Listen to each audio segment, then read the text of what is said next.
جیسے بلال حبشی رضی اللہ عنہ کو موت نے جھٹکا دیا تو کہنے لگے واہ واہ واہ واہ۔ ان کی بیوی نے کہا کس بات پہ واہ واہ کر رہے ہو؟ تیرا سا نکلتا پیا۔ کہا غدن نلقل احبا محمدن و حزبا، اب تو میرے نبی کی ملاقات کا وقت آ رہا ہے، صحابہ کی ملاقات کا وقت آ رہا ہے۔ ایک ڈاکٹر کسی کمپنی سے بینیفٹ لے کر اس کی دوا لکھتا ہے جو کہ مریض کی ضرورت بھی نہیں، تو یہ بہت بڑا دھوکہ ہے، یہ اس کی جان سے کھیل رہا ہے چند پیسوں کی خاطر۔ چند دن کی زندگی ہے۔ الدنیا ثلاثۃ ایام، حدیث پاک، دنیا 3 دن ہے۔ یوم امس مضی ما بیدک منہ شیء، ایک دن گزر گیا کبھی واپس نہیں آئے گا۔ یوم غدن، ایک کل آنے والی ہے، فلا تدرکہ فلا تدری تدرکہ ام لا، اس کا تجھے پتہ نہیں کہ تو دیکھے گا کہ نہیں دیکھے گا۔ یوم انت فیہ، یہ ایک دن تیری زندگی ہے، فاغتنمہ، اس کو غنیمت بنا لے۔ موت ہمارے لیے پیغام بن جائے، خوشی کا، راحت کا تحفہ بن جائے۔ جیسے بلال حبشی رضی اللہ عنہ کو موت نے جھٹکا دیا تو کہنے لگے واہ واہ واہ واہ۔ ان کی بیوی نے کہا کس بات پہ واہ واہ کر رہے ہو؟ تیرا سا نکلتا پیا۔ کہا غدن نلقل احبا محمدن و حزبا، اب تو میرے نبی کی ملاقات کا وقت آ رہا ہے، صحابہ کی ملاقات کا وقت آ رہا ہے۔ تو میرے عزیزو، ایسی زندگی کہ جس سے آپ موت کے وقت شرمندہ نہ ہوں، وہ ہے محمد الرسول اللہ، میرے نبی کی پاکیزہ زندگی، میرے نبی کی پاکیزہ زندگی۔ آپ نے کسی نبی نے طب نہیں بتائی، ہمارے نبی نے طب بتائی ہے۔ طب نبوی پر علامہ ذہبی کی اور ابن القیم کی ایسی بہترین کتابیں ہیں۔ میں نے ایک دفعہ ایک ڈاکٹر کو وہ غذائی چارٹ سنایا، نشتر کالج کے پرنسپل ہو کے فوت ہوئے، اتنے بڑے تھے وہ بھی۔ کہنے لگے جو اس چارٹ پہ چلے گا بس وہ مرے گا، بیمار نہیں ہوگا، بیمار نہیں ہوگا۔ میرے نبی کا علم چیلنج نہیں ہو سکتا۔ آپ کی میڈیکل تو ہر سال چیلنج ہو جاتی۔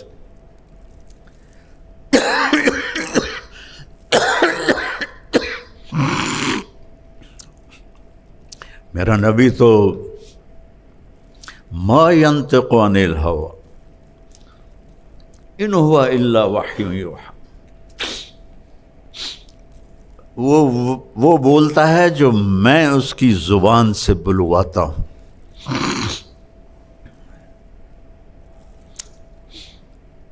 تو اپنے نبی کی طب نبوی پڑھو، کیونکہ جو غذائیں آج کل چل رہی ہیں تسی تو دعا منگو کہ بھی چل دیاں رہن، کیونکہ مریض تو تاں ہی ودنے جدوں وہ پیزے کھاویں، برگر کھاویں تے پیپسیاں پیویں جی تے 12 بجے ناشتہ کرن، مطلب پوری زندگی تباہ کر کے رکھ دی۔ میرے نبی نے ہر پہلو پہ روشنی ڈالی، ہر پہلو پہ روشنی ڈالی۔ ابھی آپ چھوٹی عمر میں ہو، والدین کے حقوق اللہ کا نبی بتا رہے ہیں کہ والد تیرا جنت کا دروازہ ہے، ہاں نافرمانی میں والدین کی نہیں مانی، شریعت کے اندر بات ہے تو ان کی اطاعت ضروری ہے۔ ایک شخص آئے، جی میں جہاد کے لیے آیا ہوں اور اپنے ماں باپ کو روتا چھوڑ کے آیا ہوں۔ آپ نے فرمایا واپس جا اور جیسے ان کو رلایا ہے نا ویسے ہی ان کو ہنسا، یہی تیرا جہاد ہے۔ تو ابھی آپ کے لیے والدین ہیں اور ان بچیوں کی مناسبت سے جبریل انسانی شکل میں آیا اور پوچھا یا رسول اللہ قیامت کب آئے گی؟ تو آپ نے فرمایا وہ تو اللہ ہی جانتا ہے، کیا کوئی نشانی بتا دیں؟ تو آپ نے کہا ان تلد الامۃ ربتہا، جب تو دیکھے کہ بیٹیاں ماں سے نوکر والا سلوک کرتی ہیں، جب تو دیکھے کہ بیٹیاں ماں سے نوکر والا سلوک کرتی ہیں اور عرب کے بدو بڑی بڑی بلڈنگوں کے مقابلے کرتے ہیں، تو سمجھنا کہ بس کم نیڑے تھڑے ہی ہے۔ تو بچیوں کا ماں سے گستاخی کرنا قیامت کی نشانیوں میں سے۔ اور خود آپ نے کیا کہا، کبھی میری ماں زندہ ہوتی نا اور میں عشاء کی نماز کے لیے مصلی پہ کھڑا ہوتا، کہاں؟ مسجد میں، اور میں سورۃ فاتحہ بھی شروع کر دیتا اونچی آواز میں، اور ادھر سے میرے گھر سے آواز آتی میری ماں کی محمد، تو میں نماز توڑ کے کہتا لبیک اماں جان، میں حاضر ہوں۔ فرض نماز توڑ سکتا ہوں ماں کے لیے، تو اپنے ماں باپ کی دعا لے لو، دعا لے لو۔ میرے والد صاحب نے مجھے پہلے نکال دیا گھر سے 23 نومبر 1972 کہ جو مولوی بننا ہے تو میرے گھروں نکل جا۔ 2 دفعہ ان کا بہت رعب تھا پورے علاقے پر، تو نکل جا میرے گھروں، نکل گیا، رائمنڈ چلا گیا، وہاں جا کے داخل ہو گیا۔ پھر میرا پہلا جو کالج سکول لائف تھی وہ انتہائی ڈارک، انتہائی غلط۔ تو پھر جب میں کچھ ہمارے ابا جی کے ذمہ دار دوست تبلیغ میں لگ گئے، تو انہوں نے ان کو نرم کیا، تو میں جب گھر آتا تو ان کو عادت تھی دبوانے کی، رات کو نوکر آتا تھا، تو جب میں گھر ہوتا تو نوکر کو ہٹا کے میں دباتا تھا۔ یہ عمل میرا چلتا رہا جب تک ان کا انتقال نہیں ہوا۔ تو زندگی کے آخری ایام میں خدمت سے نا آپ دل خرید سکتے ہو، پیسے سے نہیں، خدمت سے خرید سکتے، محبت سے، خدمت سے۔ یقین محکم، عمل پہ ہم، محبت، یہ 3 کام کرو تو فاتح عالم، پوری دنیا فتح کر لو۔ تو پھر وہ مجھے فرماتے پتر میریاں آکھیاں تا نہیں ویکھنا پر ویکھی ہیگدیں تینوں اللہ بہوں عزت دیس۔ یہ جملہ اتنی دفعہ میرے باپ نے دہرایا کہ جب بھی ایسے منظر میرے سامنے آتے ہیں تو مجھے اپنے باپ کی دعا یاد آتی ہے کہ پتر میریاں آکھیاں تا نہیں ویکھنا پر ہیگدیں ویکھی اللہ تینوں بہوں عزت دیس۔ 1988 میں ان کا انتقال ہوا، تو اس وقت تھوڑا تھوڑا میرا نام آنا شروع ہوا تھا۔ تو والدین کی دعا لو، والدین سے کہتا ہوں اولاد کو ٹائم دو، خاص طور پر جو ڈاکٹر اور لیڈی ڈاکٹرز ہیں، یہ پہلے کالج میں آتی ہیں پھر کلینک جاتے ہیں، تو ان میں اور بچوں میں گیپ آ جاتا ہے بہت بڑا۔ تو صرف ان کو روٹی کھلانا، ان کو کپڑے لے کے دینا، ان کو اسکول بھیجنا، اس سے محبت نہیں پیدا ہوتی۔ جب تک آپ ان کو ٹائم نہیں دیں گے، ان کے ساتھ بیٹھیں گے نہیں، اور یہ جو موبائل ہے اس کو آپ بند کر کے نہیں بیٹھیں گے، تو آپ کا تعلق مضبوط نہیں ہوگا اولاد کے ساتھ۔ میرے بچے یہاں ایک اسکول میں پڑھتے تھے، تو ان کے پرنسپل سے میں کبھی کبھی ملنے جاتا تھا، تو کہنے لگے جی یہاں فیصل آباد کے 2 مشہور لیڈی ڈاکٹر اور ڈاکٹر ہیں، میاں بیوی، وہ میرے پاس آئے کہ ہمارے بچے 3 دن سے کھانا نہیں کھا رہے گھر میں، اور بتاتے بھی کچھ نہیں۔ تو ہم بڑے پریشان ہیں، آپ ان کو بلا کے پوچھیں یہ کیوں نہیں کھانا کیوں نہیں کھا رہے؟ تو انہوں نے ان کو بلا لیا۔ جب ان سے پوچھا تو کہنے لگے ہم اپنے ماں باپ کے سامنے نہیں بتائیں گے، آپ ان کو باہر بھیجیں۔ تو انہوں نے ان کو باہر بٹھا دیا۔ تو کہنے لگے اچھا اب بتاؤ۔ کہا جی صبح جب ہم ناشتہ کرتے ہیں تو ہمارے ماں باپ سوئے ہوتے ہیں، ہمیں نوکر ناشتہ کراتے ہیں۔ دوپہر جب ہم آتے ہیں تو ہمارے ماں باپ کالج ہوتے ہیں تو ہمیں نوکر ناشتہ کھانا کھلاتے ہیں۔ رات کو جب ہم کھانا کھاتے ہیں تو ہمارے ماں باپ کلینک میں ہوتے ہیں تو ہمیں نوکر کھانا کھلاتے ہیں۔ ہمیں پورا ہفتہ ان کی شکل دیکھنے کو نہیں ملتی۔ تو ہم نے کہا یہ کیسے ماں باپ ہیں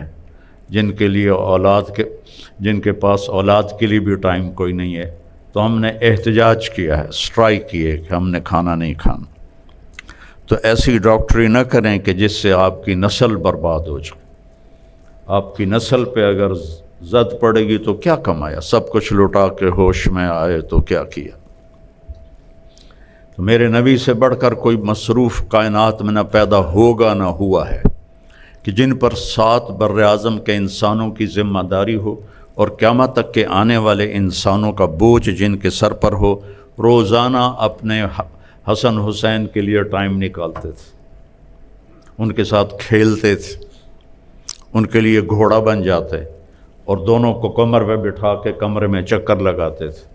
پھر ان دونوں کو اتار دیتے تھے اور حضرت زینب کو بٹھاتے تھے اور ان کو اللہ اکبر ان کو چکر لگواتے تھے۔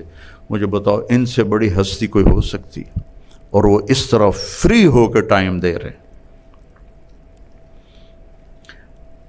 7 سال حضرت امام حسن علیہ السلام کی عمر تھی جب آپ کا انتقال ہوا۔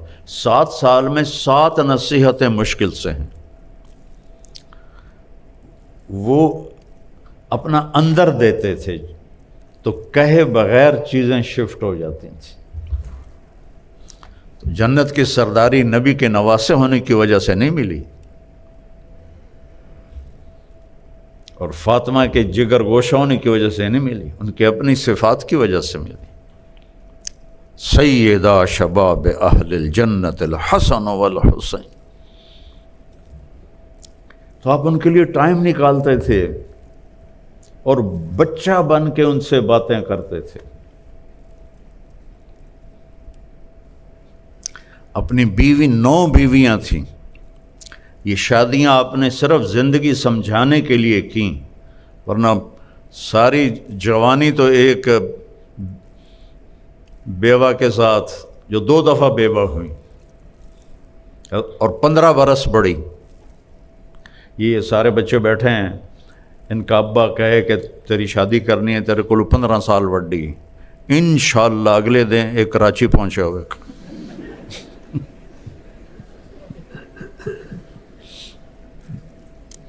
اور میرے نبی نے 25 سال کی عمر میں 40 سال کی عورت سے شادی کی اور ان کے ساتھ 25 سال گزار دیے۔ ساری اولاد بھی ان سے ہوئی۔ حضرت ماریہ سے ایک بیٹا ہوا اور ساری اولاد آپ کے سامنے چلی گئی سوائے حضرت سیدہ فاطمہ علیہ السلام کی۔ تو آپ نے فرمایا ما تزوجت وما زوجت الا بوحی من السماء، میں نے جہاں بیٹی کی شادی کی، جہاں اپنی شادی کی، آسمان سے وحی آئی، پھر میں نے شادی کی۔ تو وہ تھی ہمیں زندگی سمجھانے کے لیے۔ ہر قسم کی عورت سے نباہ کر کے آپ نے گھر چلا کے دکھایا، فاقوں کے ساتھ گھر چلا کے دکھایا۔ کیا وہ اخلاق تھے آپ کے؟ اظہار محبت، خاوندوں سے کہتا ہوں، بیویوں سے کہتا ہوں، ایک دوسرے سے محبت کا اظہار کرو، یہ میرے نبی کی سنت ہے۔ اولاد سے اظہار محبت کرو، اولاد کو عزت بھی دو، محبت بھی دو اور اظہار بھی کرو، ورنہ تعلق مضبوط نہیں ہوگا۔ سیدہ فاطمہ جب آتی تھی ہمارے نبی کے گھر تو وال ٹو وال تھے، یہ تو نہیں کہ کسی وہ دوسرے محلے میں رہتی تھی، دیوار سے دیوار ملی ہوئی تھی۔ جب حضرت فاطمہ آتی تو آپ ایسے کھڑے ہو جاتے، بیٹی کے لیے کھڑے ہو جاتے تھے، اور وہیں کھڑے نہیں رہتے تھے، تھوڑا آگے بڑھتے تھے اور ان کا ہاتھ پکڑتے تھے، اور ہاتھ پکڑ کے یہاں بوسہ دیتے تھے یا ماتھے کا بوسہ دیتے تھے، پھر ہاتھ پکڑے ہوئے ان کو پہلے بٹھاتے چارپائی پر، اس کے بعد خود بیٹھتے تھے۔ اے دو جہان کے سردار ہو کر بیٹی کے ساتھ یہ سلوک کر رہے ہیں، اور آپ نے فرمایا تمہیں ایک خرچ بتاؤں جو سب سے زیادہ اجر والا ہے، جہاد سے بھی اور صدقے سے بھی اور مسجد بنانے سے بھی اور جتنی بھی شکلیں، جو آپ نے کہا سب سے زیادہ جس کا اجر ہے وہ خرچ بتاؤں؟ تو صحابہ نے پوچھا جی بتائیں، تو آپ نے فرمایا الابنۃ المردودہ، جس کی بیٹی کو طلاق ہو گئی اور وہ واپس ماں باپ کے گھر آ گئی، یا وہ بیوہ ہو گئی اور وہ ماں باپ کے گھر آ گئی، اس پر خرچ کرنا سب سے بڑا اجر و ثواب ہے، کیوں وہ بوجھ بن جاتا۔ یہ ایک خوبصورت زندگی ہے جو آپ کو اناٹمی سے تو نہیں ملے گی، نہ ہی فزیالوجی سے ملے گی، یہ تو میرے نبی کی زندگی سے ملے گی، میں وہیں سے پڑھ کے آپ کو بتا رہا ہوں۔ اور ایک بات پلے باندھ لیں، آپ اس زبان کو قابو کر لیں۔ میرے نبی نے حضرت معاذ بن جبل سے فرمایا معاذ تمہیں شریعت کا خلاصہ بتاؤں؟ شریعت کا خلاصہ؟ کہا جی کیا ہے؟ تو سارے بچے بچے مجھے دیکھنا، آپ نے ایسے کیا اور یہ کینچی بنائی اور اس کو جیسے کاٹتے ہیں نا ایسے کاٹا، اور پھر فرمایا کف لسانک، اس پہ قابو رکھنا۔ یہ جو تصویر بنائی ہے یہ تو بچوں کے لیے ہوتی، بچوں کی کتابوں میں تصویریں ہوتی ہیں، بڑوں کی کتابوں میں نہیں ہوتی۔ تصویر بناتے ہیں کہ چیز سمجھ آ جائے۔ معاذ بن جبل کے ہاتھ میں علماء کا جھنڈا ہوگا قیامت کے دن، اس کو ایسے سمجھا رہے ہیں جیسے بچوں کو سمجھاتے ہیں۔ کیوں؟ مشکل بہت ہے، مشکل بہت ہے۔ تو کہنے لگے یا رسول اللہ اب بول کا بھی حساب ہوگا، تیرا بھلا ہو، سب سے زیادہ جہنم میں گرانے والی زبان ہوگی۔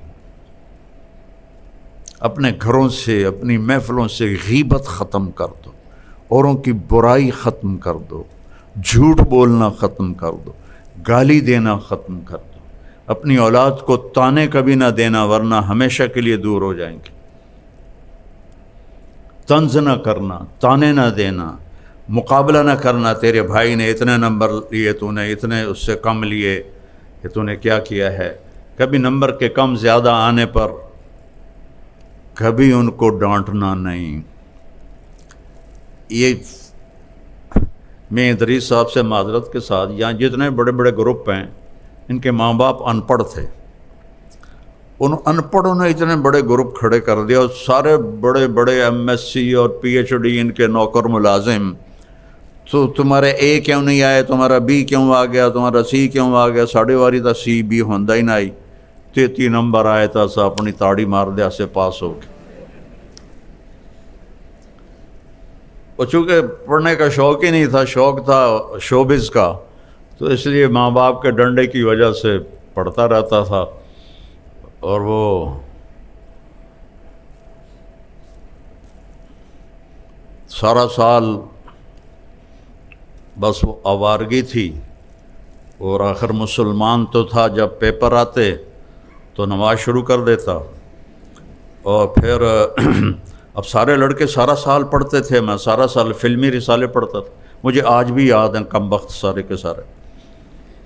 تو جب وہ مثلاً کیمسٹری کا پیپر ہے نا، تو میں یہ کتاب ہاتھ میں ہے، یا اللہ کچھ نہیں پڑھیا سارا سال، مہربانی کر کل جڑا پیپر آمنا ہے نا سوال مینوں اتھاں ہی وکھا دے، بسم اللہ، میں کہتا بسم اللہ، ایسے کھولا، 10-15 صفحے ادھر پڑھے، 10-15 ادھر پڑھے. اللہ نے حافظہ اچھا دیا تھا، مجھے رٹا نہیں لگانا پڑتا تھا. پھر کتاب بند کی، یا اللہ کچھ نہیں ہوتا، عزت رکھ لے، پیو بڑا مرے سی. تو کل جڑا سوال آنا ہے میں نے اتنے وکھا دے. بسم اللہ، سارے ایف ایس سی تک میں بسم اللہ سے پاس ہوتا رہا. لیکن تم نہ یہ کرنا، تمہارا تو کمپٹیشن ہی بہت ہو گیا. مجھے تو صرف پاس ہونے کا شوق ہوتا تھا، آگے اور کوئی شوق نہیں ہوتا تھا. تو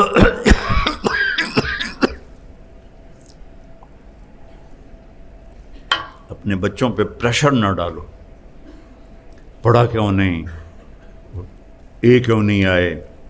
وہ یہاں نصیب لکھا ہوتا ہے، یہاں ڈگریوں پہ نہیں. ہاں نیک بنے، بس یہ ٹارگٹ بناؤ، بیٹا یا بیٹی نیک بنے اور آگے ان کے گھرانے نیک بنے. بس یہ سب سے بڑی دعا ہے. نہ آپ ان کا رزق بنا سکتے ہو، نہ ان کا مقدر بنا سکتے ہو. کو محبت دو، ان کی غلطیوں پر فوری مت ٹوکو. آپس میں بھی بہن بھائی ایک دوسرے کو مت ٹوکو، محبت کم ہو جاتی. یہ بہت زہریلی چیز ہے. میرے رب کی قسم، پوری دنیا کا سمندر کا پانی اکٹھا کروں تو اس کی کڑواہٹ کم ہے اور اس کی کڑواہٹ زیادہ ہے. پوری دنیا کے شہد کے ذخیرے اکٹھے کروں تو ان کی مٹھاس کم ہے اور اس کی مٹھاس زیادہ ہے. میٹھے بول میں جادو ہے. ہماری ایک دھوبن تھی ماسی شریفہ، تو وہ آئی، چھوٹے سے قد کی تھی، بڑی موٹی. آئی میری بڑی بہن کے پاس، بی بی اے میری نوواں میرے نال بڑا لڑدیاں، 5 بہویں تھیں اس کی. میں نے کوئی تویز دے، ساریاں میریاں نوکر بن جاؤں. ہر ساس کی تمنا ہوتی ہے کہ بہو میری نوکر بن جائے، ہر بہو کی تمنا ہوتی ہے کہ ساس میرے تھلے لگ جائے. اور اگر آپس میں محبت ہو تو یہ رشتہ بہت خوبصورت. میں نے اپنی بیٹیوں کی شادی کر دی. کسی کی بیٹی کو میں لے کر آیا، اب میں اسے اپنی بیٹی بنا لوں تو کتنا اچھا رشتہ ہے. اور بچی کے ماں باپ اس سے چلے گئے تو خامند کے ماں باپ مل گئے، وہ ان کو ماں باپ بنا لیں، وہ انہیں بیٹی بنا لیں، تو بہت اچھا رشتہ ہے. لیکن تقابل اور شریعت اور سیرت نہ جاننے کی وجہ سے لڑائیاں. اب میری بہن کو پتہ تھا لڑدی تو ماشاءاللہ آپ ہے، اور میں نے پہلے ہی بتایا کہ عاملوں کا تو کتنا بڑا درجہ ہے ہمارے ملک میں. میری بہن نے کاغذ لیا، ادھر پٹھی سیدھی لکیراں لا کے انہوں آئندورہ کیتا. تو پھر آکھا ماسی شریفہ اے تویز اے بڑا زبردست، تیری جس لے لڑائی شروع ہوئے تو اے ایتھے رکھ لینا ہے، چک مار کے بہ جانا. اب یہ کیا چکر چلایا میری بہن نے، اس کو چپ کرایا، ایتھے چک مار کے بہ جانا، بولنا یہ تو بولی تو مر جانا. ہفتے بعد وہ آ گئی، بی بی وہ میریاں تو لڑائیاں ہی ساریاں ختم ہو گئی ہیں، کیونکہ ماسی شریفہ چپ ہو گئی، لڑائی ختم ہو گئی. کبھی خامند گرم ہو جائے بیوی چپ ہو جائے، کبھی بیوی گرم ہو خامند چپ ہو جائے، بچے گرم ہو جائیں ماں باپ چپ ہو جائیں، ماں باپ گرم ہو جائیں بچے چپ ہو جائیں. اس سے محبت باقی رہتی. تو یہ امتحان کی جگہ ہے، اس کو اس طرح گزارو کہ امتحان میں پاس ہو جاؤ. اور کوئی بڑا کام نہیں ہے. میرے نبی نے کہا 5 نمازیں ہیں، سال کے 30 روزے ہیں، اس کے بعد ایک حدیث پہ عمل کر لو. حج اور زکوٰۃ مالداروں پر ہے، مالدار کے ساتھ صحت مند بھی ہو. ہم نے کہا ایک حدیث پہ عمل کر لو، صرف ایک حدیث. 4 بات: صدق و حدیث، ہمیشہ سچ بولو، جھوٹ نہ بولو. حفظ و امانت، کبھی دھوکہ نہ دو.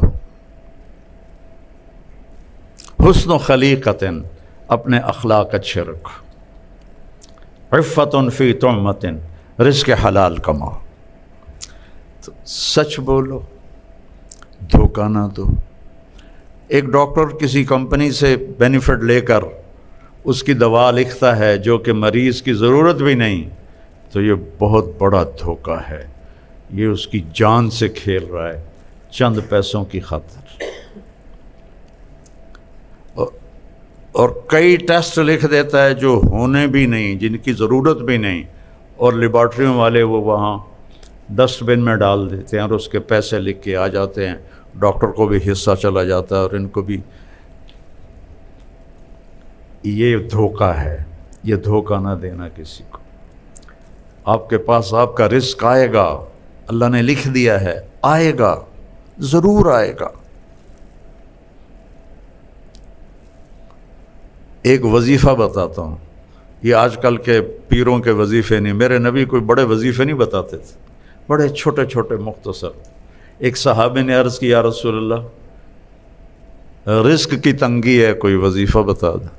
اب آج کل کو جو پاکستان کے حالات ہیں، سارے ہی لوگ تنگی کا شکار ہیں، تو چاہے زراعت ہے چاہے تجارت ہے، کھلم کھلا نقصان ہو رہے ہیں، ہماری ہر فصل کروڑوں کے گھاٹے سے ہم بیچ رہے ہیں۔ تو میرے نبی نے فرمایا، انہوں نے کہا یا رسول اللہ کوئی وظیفہ بتائیں، تو میرے نبی نے فرمایا ادم علی الطہارہ یوسع علیک رزقک، باوضو رہا کر تیرا رزق بڑھ جائے گا۔ ایک لوٹا پانی ہے، ستارہ کیمیکل دی لوڑ ہی کوئی نہیں، ایک لوٹا پانی، باوضو رہو۔ اس کا ایک فائدہ اور ہوگا، آپ سے شیطان ڈرے گا، اور تیسرا فائدہ اللہ آپ سے پیار کرے گا، چوتھا فائدہ فرشتے آپ سے پیار کریں گے، پانچواں فائدہ باوضو مر گئے تو شہید مریں گے۔ تو اتنی چیزیں اس وضو کے ساتھ جڑی ہوئی ہیں، تو پھر نماز پڑھنے کو بھی دی چاہے گا۔ صرف وضو کے کرنے کی سستی سے بچے نماز چھوڑ دیتے ہیں، باوضو رہا کرو، اللہ رزق بڑھائے گا۔ اور موقع ملے تبلیغ میں تھوڑا ٹائم لگایا کرو، اس سے آپ کو سیکھنے کو ملے گا۔ قرآن کی تلاوت کرو، اپنے نبی کی زندگی پڑھو، بار بار پڑھو، اپنے نبی کی بیگمات کی زندگی آپ سب بچیاں پڑھو، وہ کیسی عورتیں تھیں جن کے بارے میں اللہ نے وہ کہہ دیا جو کبھی نہیں کہا کہ لا یحل لک النساء من بعد، میرے نبی یہ جو 9 آپ کی بیویاں ہیں ان کے اوپر آپ کوئی شادی نہیں کر سکتے، ولا ان تبدل بہن من ازواج، اور نہ ہی آپ کسی کو طلاق دے سکتے ہیں، یہ آپ کی دنیا اور جنت میں بیویاں ہیں۔ اتنا بڑا ان کو اعزاز ملا، تو ان کی زندگی پڑھو تاکہ آپ کے سامنے کوئی نمونہ تو ہو کہ کرنا کیا ہے۔ تو سارے بھائی نیت کرتے ہو نا بچے بچیاں، ایک نماز نہیں چھوڑنی، ایک جھوٹ نہیں بولنا، ایک دھوکہ نہیں دینا، ایک گالی گلوچ نہیں کرنی، غیبت جھوٹ نہیں بولنا، اور رزق حلال کمانا ہے۔ اللہ آپ کو ڈاکٹر بنائے، آپ کام کرو۔ میں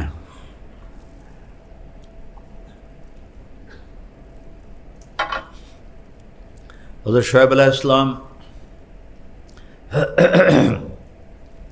کمزور تھے، تو موسیٰ علیہ السلام مصر سے بھاگے،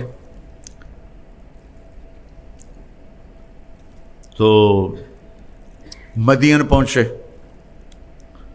تو وجد امرأتین تذودان، تو 2 بچیوں کو دیکھا جو اپنے جانوروں کو روک رہی تھی، بکریوں کو۔ قال ما خطبکما، یہ تم کیوں؟ لوگ پانی پلا رہے تھے، ڈول نکال رہے تھے، 10 آدمی مل کے ڈول نکالتے تھے اور وہ پانی پلا رہے تھے۔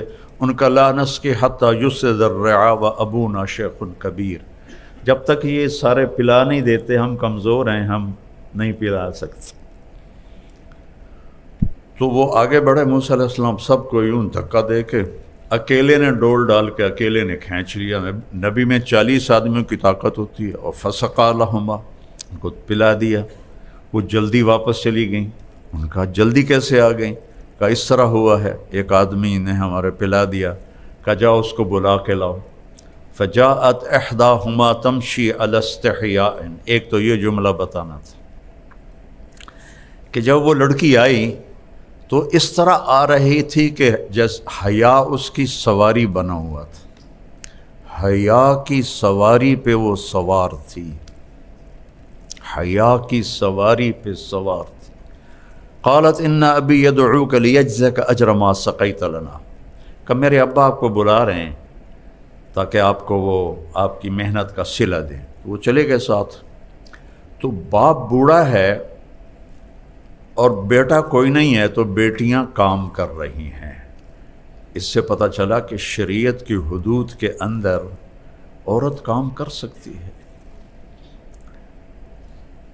بشرطے کہ کوئی شریعت کی کوئی نافرمانی نہ ہو، شریعت کے خلاف نہ ہو۔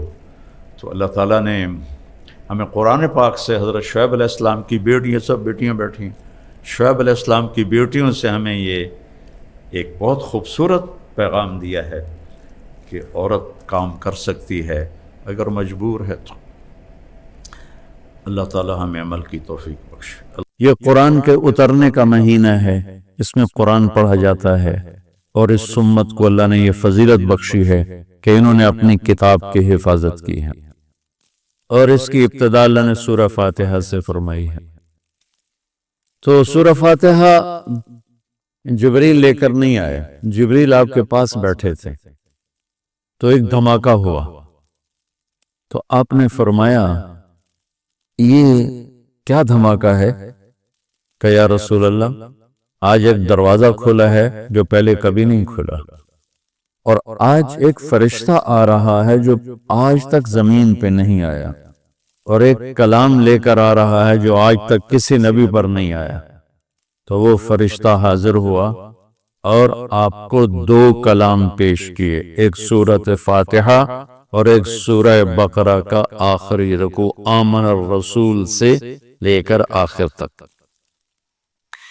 ابشر بنورین، آپ کو دو نوروں کی بشارت ہو، سورۃ فاتحہ اور سورہ بقرہ کا آخر رکوع۔ تو ہم تھوڑی سی بات سورہ فاتحہ پر کریں گے کہ میرے نبی نے فرمایا اوتیت المثانیہ مکان التورات والمائدہ مکان الانجیل والحوامیم مکان الزبور وفضلت بالمفصلات۔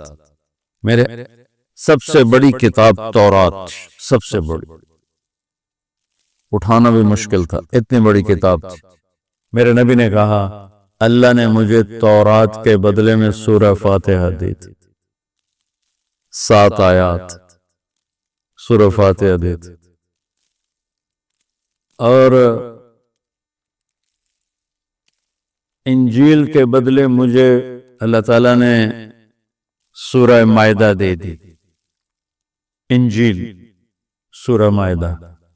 حوامیم، حامیم سے 7 سورتیں شروع ہوتی ہیں، 26ویں پارے سے وہ 25ویں پارے سے 24ویں پارے سے وہ شروع ہوتی ہیں اور 28ویں تک غالباً جاتی ہیں، 7 سورتیں کٹھی، حامیم حامیم حامیم حامیم۔ تو زبور کے بدلے اللہ نے مجھے حامیم عطا فرمائی، اور باقی قرآن کے ذریعے سے مجھے عزت اور فضیلت عطا فرمائی۔ سورہ فاتحہ امام رازی رحمت اللہ علیہ ایک دفعہ اپنے خطبہ میں فرمانے لگے کہ اس سے 10,000 مسائل نکلتے ہیں، تو بعض لوگوں نے ان کا مذاق اڑایا۔ وہ مذاق اڑانا تفسیر رازی کا سبب بنا، تفسیر کبیر کا، کہ فرمایا کہ جب انہوں نے میرا مذاق اڑایا تو میں نے اللہ کا نام لے کر قلم اٹھایا اور میں نے لکھنا شروع کیا۔ پہلی جلد سورہ فاتحہ پر ہے اور 10,000 مسائل اس بندے نے نکال کے پیش کیے ہیں امت کو۔ کبھی موقع ملے تو آپ پڑھ لینا۔ اور حضرت علی کا فرمان ہے، امام المتقین، اگر میں سورہ فاتحہ کی تفسیر کروں، سورۃ فاتحہ کی تفسیر لکھواؤں تو 70 اونٹوں پہ لادی جائے گی، 70 اونٹوں پہ۔ اور یہ خالی دعویٰ نہیں تھا، ایک حدیث اور سنو۔ ایک دفعہ عشاء کی نماز پڑھا کے تشریف فرما ہوئے اور فرمایا آؤ آج میں تمہیں سورہ فاتحہ کی تفسیر سناؤں۔ تو شروع کرتے ہیں بسم اللہ سے، اور بسم اللہ کی با سے شروع کرتے ہیں۔ عربی میں تو حروف کا بھی مطلب ہوتا ہے نا، با کا مطلب بیان کرنا شروع کیا اور فجر کی اذان ہو گئی، بات چل رہی تھی۔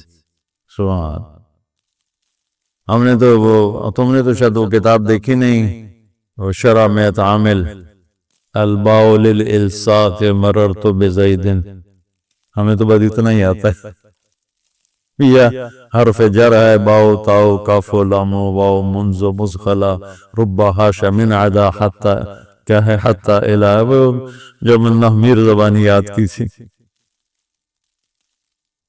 تو سورۃ فاتحہ سارے آسمانی کلاموں کا، جتنے آسمان سے کلام اترے، کتابیں اتریں، اس کا خلاصہ ہے قرآن، اور قرآن کا خلاصہ ہے سورۃ فاتحہ، اور سورۃ فاتحہ کا خلاصہ ہے ایاک نعبد و ایاک نستعین۔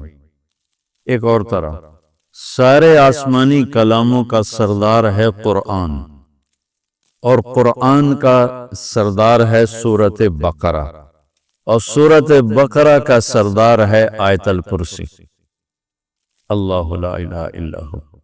تو آسمانی علوم کا خلاصہ قرآن، اور قرآن کا خلاصہ سورۃ فاتحہ، اور سورۃ فاتحہ کا خلاصہ ایاک نعبد و ایاک نستعین۔ یا اللہ صرف تیری بندگی، یا اللہ صرف تجھ سے مدد، ایاک سارے طرفوں سے، وَإِذَا سَأَلْتَ فَاسْأَلِ اللَّهِ وَإِذَا اسْتَعَنْتَ فَاسْتَعِنْ بِاللَّهِ ایاک، کہ یا اللہ صرف تیری بندگی، اور یا اللہ صرف تجھی سے مانگنا، تیرے آگے جو لب ہے، دنیا بھی اسی سے مانگنی ہے اور آخرت بھی اسی سے مانگنی۔ اللہ نے ہمیں دنیا پہلے سکھائی، آخرت بعد میں سکھائی۔ ربنا آتنا فی الدنیا حسنۃ وفی الآخرۃ حسنۃ وقنا عذاب النار۔ تو سارے آسمانی کتابوں کا خلاصہ یہ ایک جملہ ہے، ایاک نعبد۔ اور بندگی صرف نماز نہیں، بلکہ پوری زندگی اللہ کی چاہت میں گم ہو جائے، ڈھل جائے، اور ہر ضرورت میں اللہ اس کی طرف ہاتھ اٹھے، مخلوق کی طرف ہاتھ، ایک ہوتا ہے ایک دوسرے کی مدد کے لیے، وہی اپنا ٹریکٹر دینا، یار میری جو ہمارے ہاں ہم نے اپنی مثال دیں گی، جب ایک دم زمین تیار کرنے کا وقت آتا ہے تو وہ 3 ٹریکٹر بھی کافی نہیں ہوتے، تو ہم کہتے ہیں جی ذرا اپنا ٹریکٹر بھیج دینا، ایک ہی دن میں ہماری زمین ساری تیار ہو جائے۔ یہ ایک دوسرے کی امداد باہمی ہے۔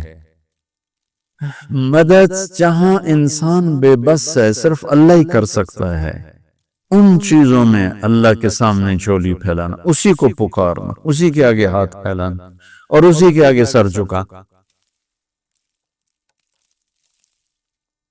حنین میں صحابہ جیسی ہستیوں نے کہا آج ہمیں کوئی نہیں ہرا سکتا، ہم بہت زیادہ ہیں۔ اللہ نے ایک حلے میں اڑا کے سب کو کہاں سے کہاں بھگا دی۔ لن نغلب من قلت، آج ہمیں کوئی نہیں ہرائے گا۔ تو پہلے حملے میں ہی قدم اکھڑے، اور صرف 88 آدمی اللہ کے نبی کے ساتھ رہ گئے، 12,000 بھاگ گئے۔ پھر یوم حنین اذ اعجبتکم کثرتکم فلم تغن عنکم شیء۔ تو میرے عزیزو، سورۃ فاتحہ پورے قرآن کی چابی ہے، تمہید ہے۔ قرآن توحید بتاتا ہے، رسالت بتاتا ہے، آخرت بتاتا ہے۔ سورۃ فاتحہ میں توحید بھی ہے، رسالت بھی ہے، اور آخرت بھی ہے۔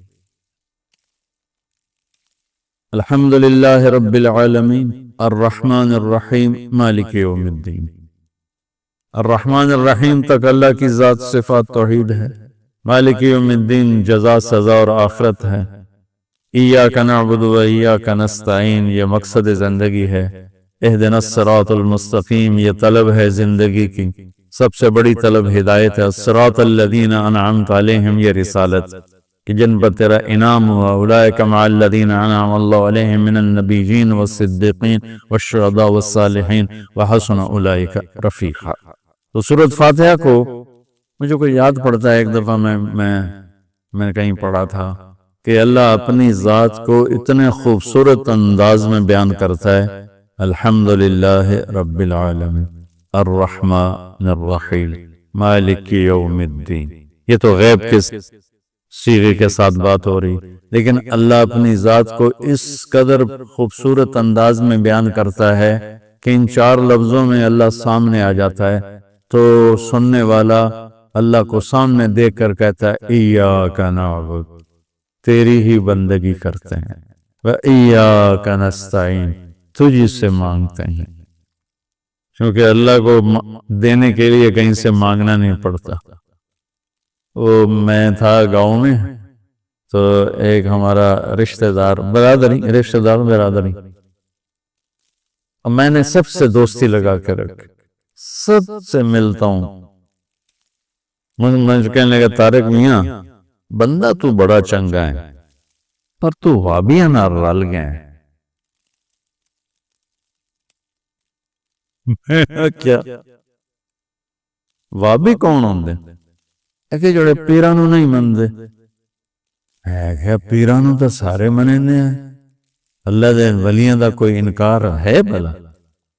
ہاں اے آنے ہیں میں پیر پتر نہیں دے سکدا تو پیر دعا دے سکدا، پتر تو اللہ دیندہ کہ ایہ تا گل۔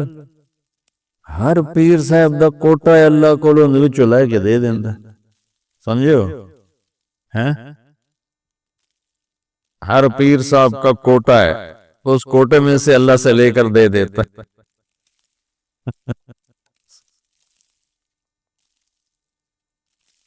علم باز کرے فقیری کافر مرے دیوانہ ہو، ساسے وریاں کرے عبادت کلو اللہ تو رہے بیگانہ ہو۔ سلطان باہو رحمت اللہ علیہ کے 2 بول ہیں۔ تو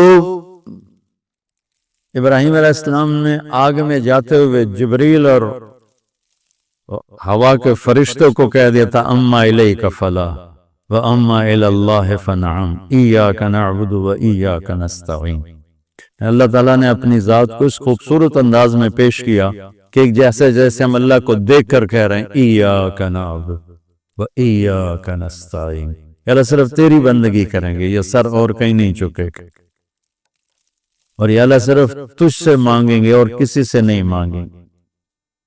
قرآن وہ میں نے پہلے ایک مثال سے بتا دیا، یہ استعانت بالغیر نہیں ہے، بھئی مجھے قرض چاہیے اب مجھے 1 لاکھ روپیہ دے دیں، یہ اس میں نہیں آتا ہے۔ میرے نبی قرضہ اٹھاتے تھے، میرے نبی نے جنگ کے لیے تلوار اٹھائی، زرہ پہنی، اسباب کی دنیا ہے، اسباب کا اختیار کرنا اور چیز ہے، اور جن چیزوں میں اللہ کے سوا کوئی کرنے والا نہیں وہ لوگوں کے سامنے ہاتھ پھیلا دینا۔